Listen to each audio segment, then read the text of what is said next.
the first time I actually got fired. And I got fired because I adamantly disagreed with the supervisor's choice, but I did not communicate it in a way that was productive. So I got fired. If you looked at my resume at that point, it was just job here, job here, job here, job here, job here. And eventually, when you bounce around from so many jobs, it's no longer just jobs, it's you. The only job I could find was at a local deli. And at that deli was probably one of the most frustrating supervisors I've ever had in my entire life. And I remember there was a moment where she was attacking. It was disrespectful. And when she crossed the line of disrespect, I was about to give it back to her and then leave. But right before I was about to do that, and I said to myself, well, if I leave here now, where am I going? Like, what's next? Because now this is just a pattern. This is just a habit of me constantly getting in my own way and not thinking about the long term. So I didn't react that way. The situation resolved itself. And eventually I found a new opportunity working with kids. But that moment was so critical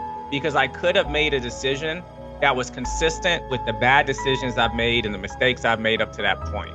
But I stopped myself and I said, where do I want to be? Is this next choice I'm about to make get me one step closer there? And I paused, I took a deep breath, and I was able to respond in a way that was productive.